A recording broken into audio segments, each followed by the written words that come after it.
News updates online at 560theanswer.com. Now, from the Signature Bank Studios, this hour of the Shaun Thompson Show is sponsored exclusively by DonleyAuctions.com. They need your guns. Sell for top dollar. DonleyAuctions.com. Portions of the following show may be pre-recorded. From the streets of Melrose Park to the trading floor of the Merc, he's fought for every dollar he's ever earned. And now, with personal liberty and our system of capitalism under assault in America, he's here to seize back our rights from the government. With a cigar in one hand and a copy of the Declaration of Independence in the other, he's Shaun Thompson. And this is the Shaun Thompson Show. Some folks are born made to wave the flag. Ooh, they're red, white, and blue. They have not been representatives for 100 years.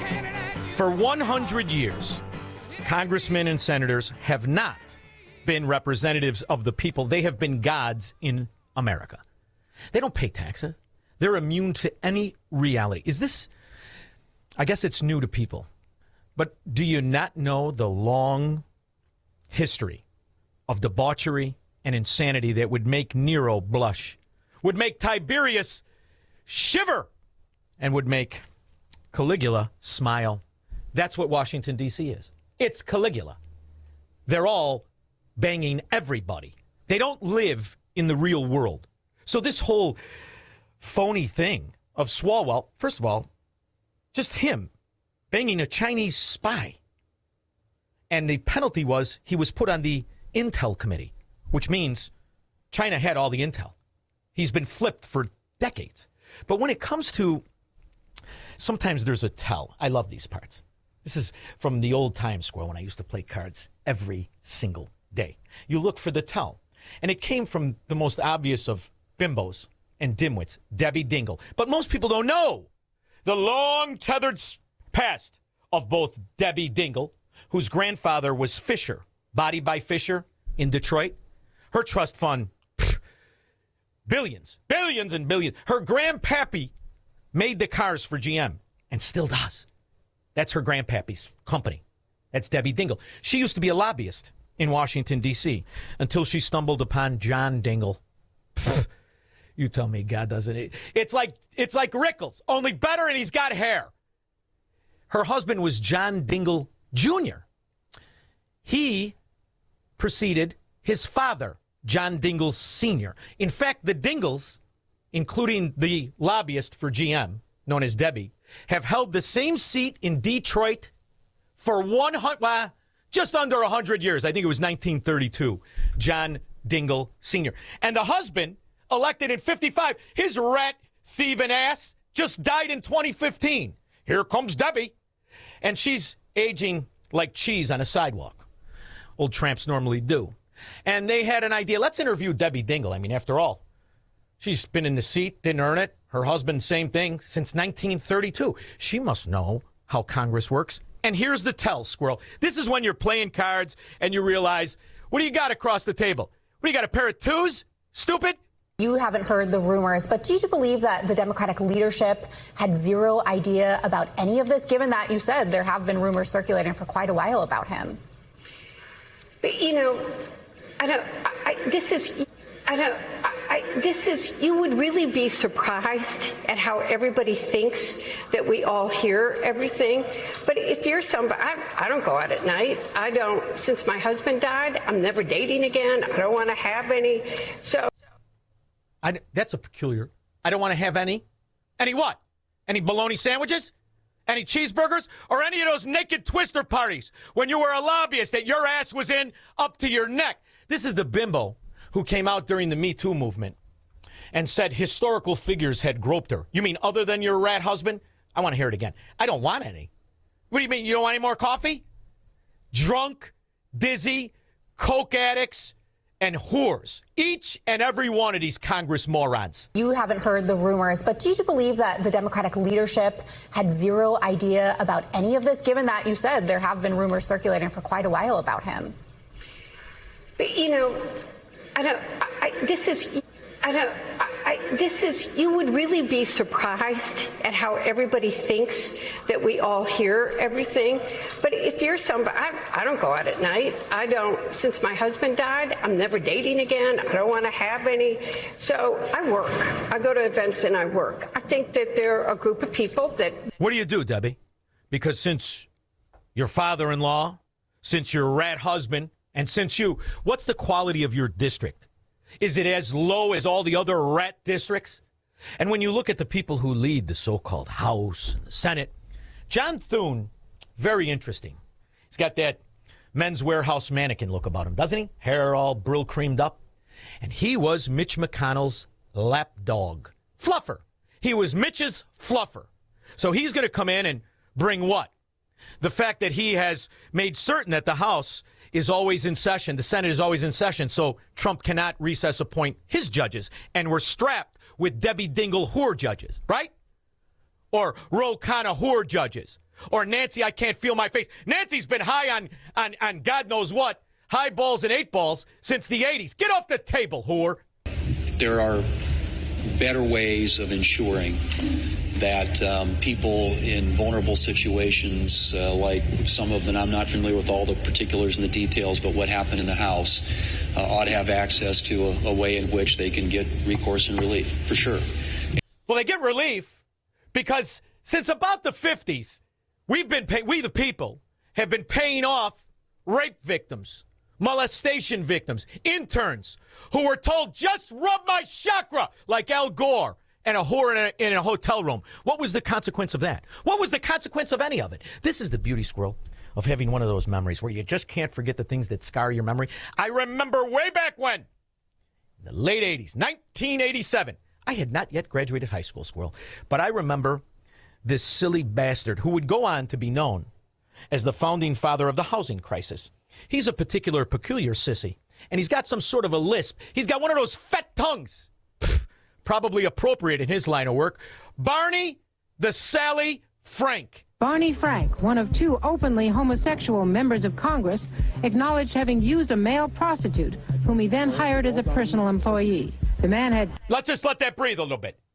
He got caught paying a male homosexual prostitute to play that naked leapfrog with him and never make it over. And instead of it being a scandal, he hired him. That's still, Squirrel, this is still not the best part of the story. Keys to Frank's basement apartment on Capitol Hill. Frank paid him approximately $20,000 out of his own pocket to be his housekeeper and driver. But as first reported in today's Washington Times, the man was on probation for sex crimes and a drug conviction. And 1987, what was the penalty? He was put on committee after committee, finance committee. He's the one with Dodd-Frank. This silly freak with a fat tongue and a lisp, aside from being caught in sex scandals, he's the one that destroyed the banking in America today. He is the father of the housing crisis and the very scoundrel, along with Chris Dodd, another low-life scumbag. And do you know who Chris Dodd's best friends was? Who he was best friends with, Squirrel? Do you know? You know, I got married in Scandalous after my first year in law school. Huh?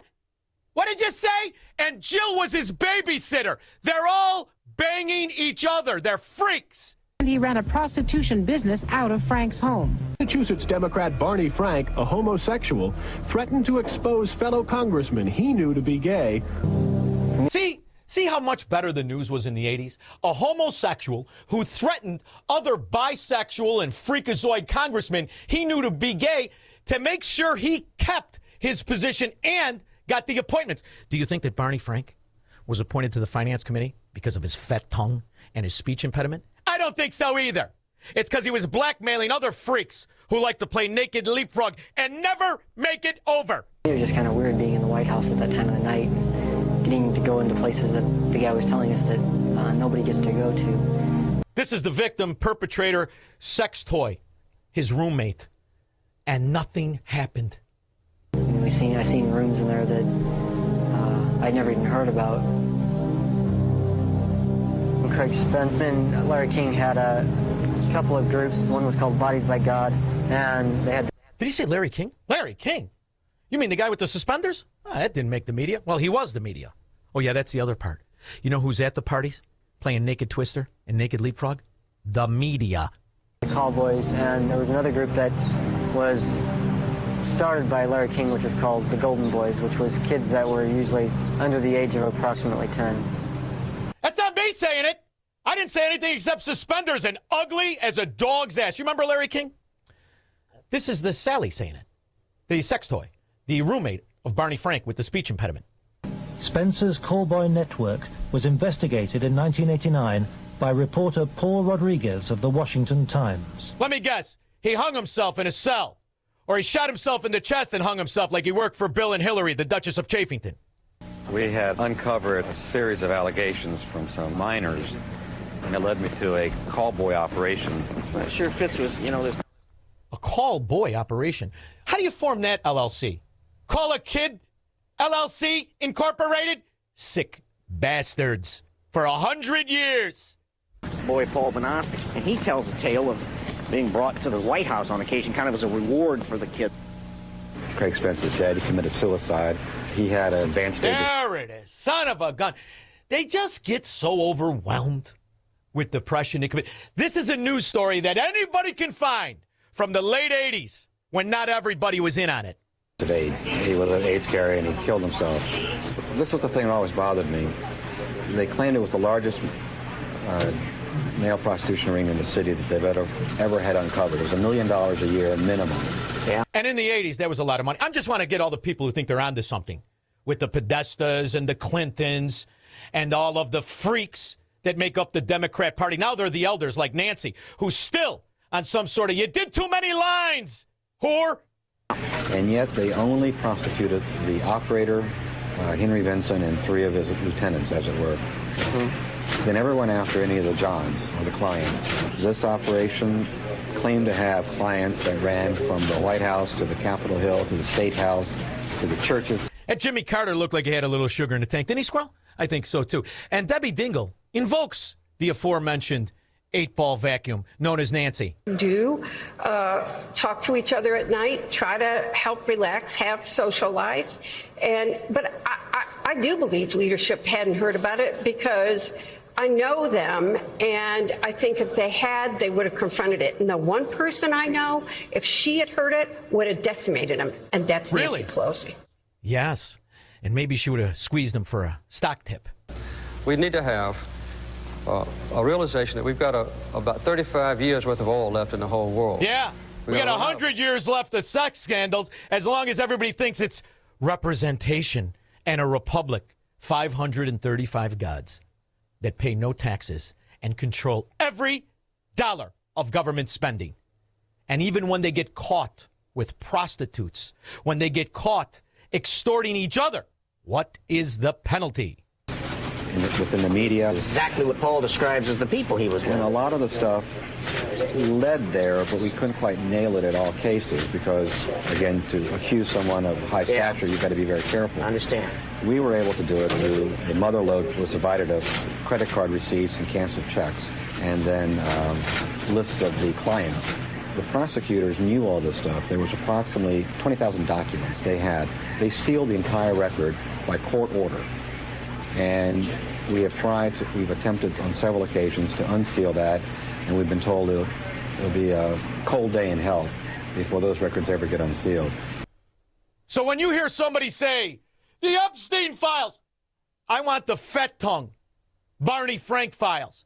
I want that moron with the Daffy Duck speech impediment. I want his files because this was covered up. And he went on to create the Dodd-Frank bill that destroyed small banks, your neighborhood banks, lending outside of the realm of these cartel members of the Federal Reserve. He did his job. And then, Squirrel, let's end with this for the first segment, shall we? The Lion of the Senate, another degenerate scumbag. The Chappaquiddick incident, which occurred on July 18, 1969, was the most notable scandal involving Ted Kennedy. Kennedy, a U.S. Senator from Massachusetts, attended a party on Chappaquiddick Island with Mary Jo Kopechne. Kennedy drove Mary Jo home, but he took a wrong turn and ended up driving off a narrow bridge into a pond. Kennedy swam free and managed to escape, but Mary Jo drowned. Kennedy reported the accident to the authorities the next morning. He maintained that he tried to rescue Mary Jo from the submerged car, but he could not. Mary Jo's death could have happened any time between 11:30 p.m. Friday and 1. He had driven on that bridge approximately 1,800 times. She was allegedly pregnant with his kid. And he went on to be lion. He's the Lion of the Senate. And then they give themselves awards. But the tip-off should be when a congressman wants you to call them honorable. They are anything but for the last 100 years. 312-642-5600. Call Shaun now. 312-642-5600. Do you owe $10,000 or more in credit card debt or personal loans? With credit card debt at all-time highs, Debt Relief